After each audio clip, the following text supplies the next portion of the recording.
In this lesson, you'll learn about different stabilization options you have for photography. Depending on the kind of photography that you are going to be doing, a tripod or a monopod might be a great addition to your kit, even essential for certain types of photography like long exposure. Tripods come in all sorts of shapes and sizes, and finding the right one for you can be slightly overwhelming because there are so many different kinds and options. For the most part, finding something that can support the weight of your camera combined with your heaviest lens is what matters most. That being said, there are typically two parts of a tripod, the base or the legs, and then the tripod head. On the most basic tripods, the head will come connected to the tripod like this one.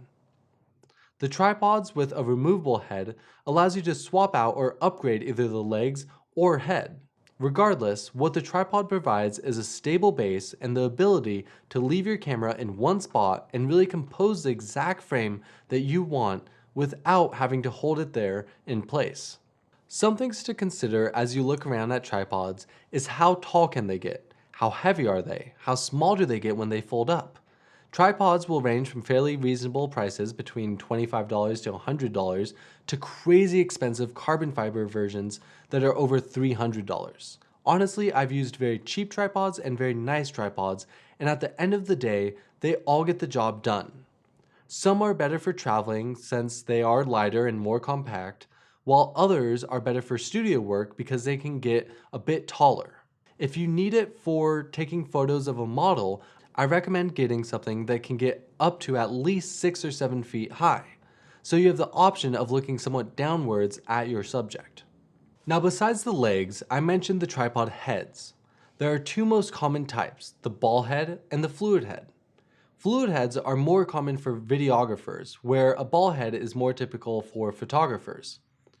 Ball heads are typically lighter and really move the camera into any angle or position and then lock it into place. Fluid heads cost more and are great for camera movement during video, but not necessary for photography. The GorillaPod is another cool accessory. It's basically a tripod with legs that can move into any position.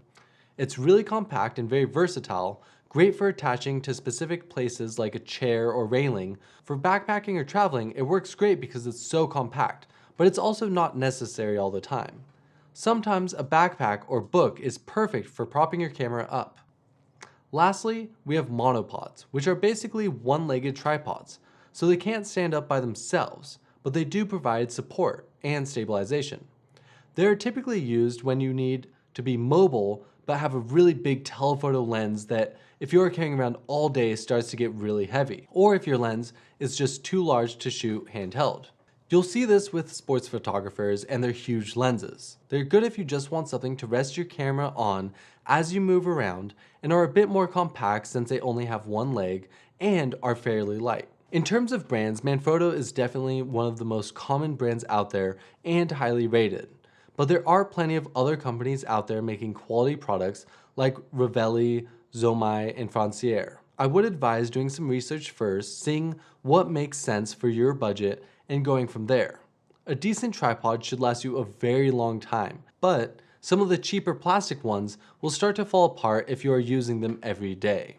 So consider investing in something that will last maybe a bit longer if you plan on taking your photography to the next level.